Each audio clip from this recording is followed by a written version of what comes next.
So I got about 45 minutes to mess with this thing. Oh, hello, little fella. Hope none of your buddies are around. I didn't think to check about that. You guys made houses in here?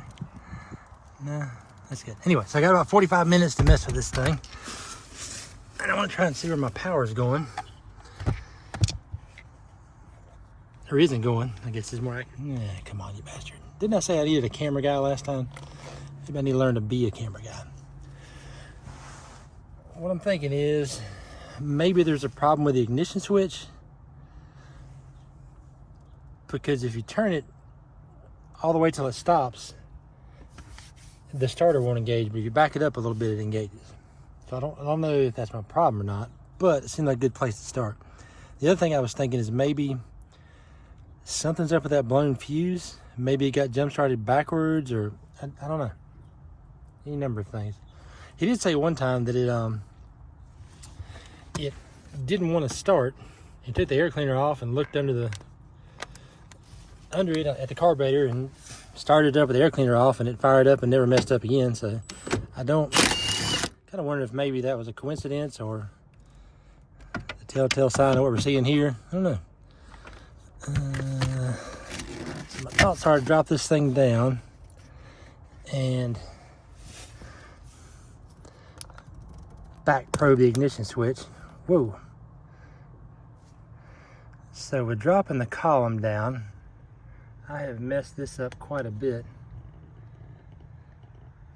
on other cars in the past. That little doohickey right there goes to that piece of string.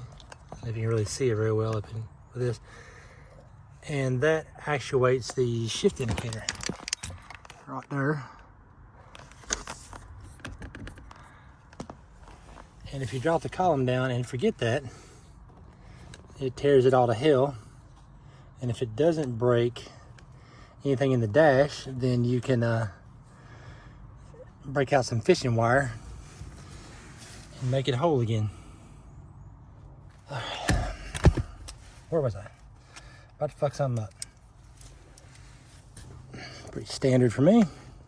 Did that just break? No, that was paint. Okay. Yes. So this doohickey right here, that's what moves the shift indicator.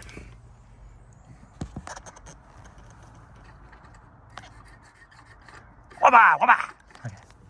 And we're back.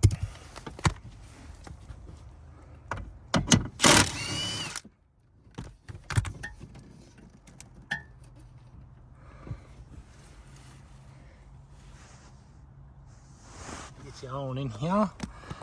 That down there would be the ignition switch. All those red wires are.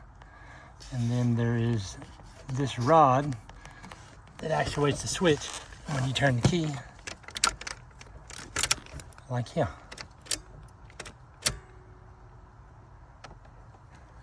And of course it's fuzzy because I don't know how to focus things. Yay!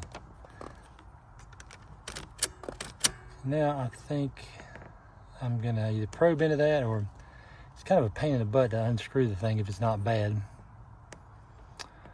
But let me do that. And right. we'll see what we're gonna do is, I got my trusty beep boop, and it makes that noise for power, that noise for ground, or you can turn the noise off. For this purpose, I'm gonna have it on. And it's got some lines. Yeah, it's had a rough life. Worked on a lot of electrical crap. It got a wiring problem. So what I'm gonna try and do now is get on up in here, nice and deep like. See, can I probe, not that pink wire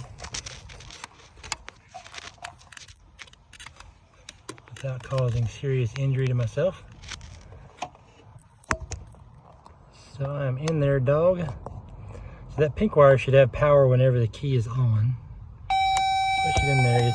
It's showing a ground because of the things it's hooked to. Essentially the power running through the ground, not powering anything up. So this device to use it as ground.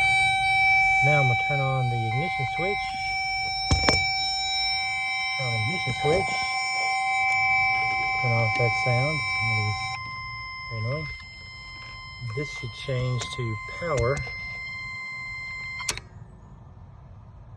And it did not. Huh. So I'm now into the red wire. Got the sound turned on. But I have 12 volts, so that is my battery feed. So, with this showing ground, I should be able to fire it up.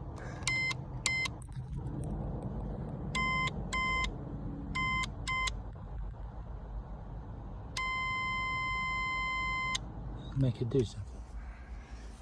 Yeah, so I should be able to power that pink wire up. That should be powered.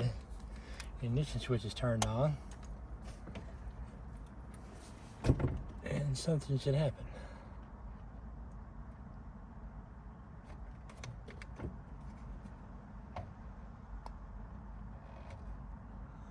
I'm making a connection. Nothing. And then power.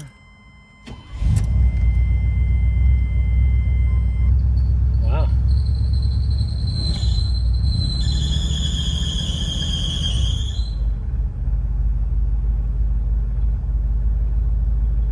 This thing runs pretty smooth. So that tells me I got a bad ignition switch. Huh. I don't know if I've ever had very many bad ignition switches on these old Chevys. Or, well, it's ain't a Chevy, but GM.